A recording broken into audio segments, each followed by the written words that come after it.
Hey guys, this is Shaden over there on the Practical Machinist Forum, and I just thought I'd show you really quick the progress I've been making with these little squares.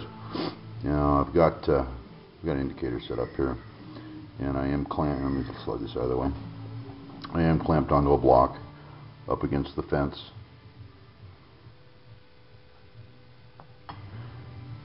And I've already swept right here to make sure I'm running straight and parallel.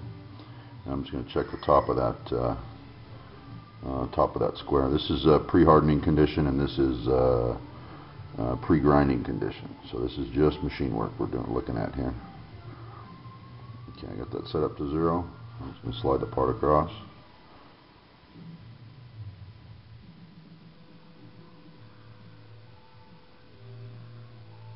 So the machine work is probably the easy part. I'm still very new to grinding, but that is 90 degrees there, and we'll check it for parallel real quick.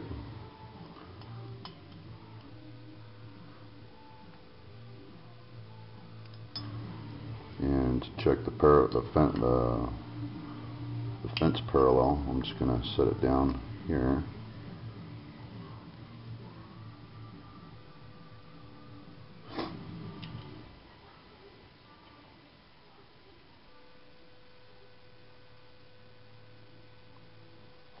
Make sure we're down tight there.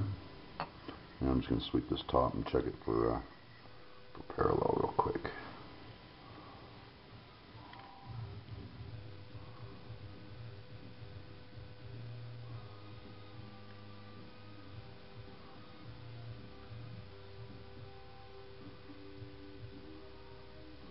I'm just going to sweep my part across there. Check parallel on that fence. There's a half a thou. There's about 3/4. Okay, so that's a 3-inch square, and over 3 inches, I'm about just a tad over 1/1000th of an inch out of parallel. And what I'm hoping is my grinding skills improve. And what I am working on right now is what I've been doing is taking these to a friend of mine's shop, which is about 20 miles away, but he doesn't have any measurement station that I can use, and I have to measure here and grind there, so it's kind of tough going back and forth. This is what's going to follow me home today. I've already met the guy. It's a Boyer-Schultz surface grinder.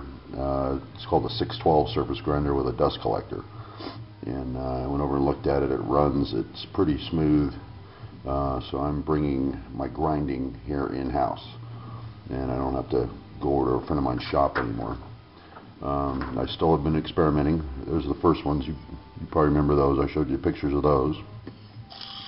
These are the ones before I've cut the web out. The one I just measured is before we cut the web out. And keeping with the same theory, I made that one.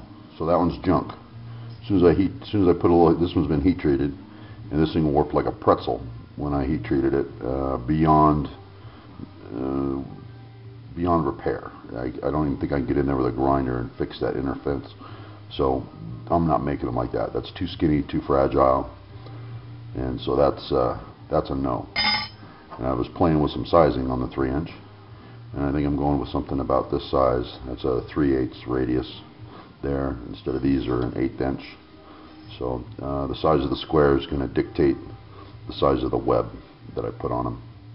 So I'm pretty happy with this. I'm going to put the heat to this. This is prior to heat treatment.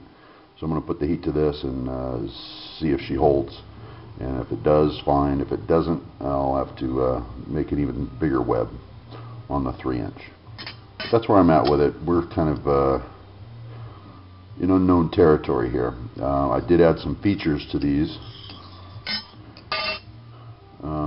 since the first ones you saw. These guys here, if you look in here carefully, there's I just got in there and relieved these edges with an 1/8 inch end mill, just barely relieving that corner radius.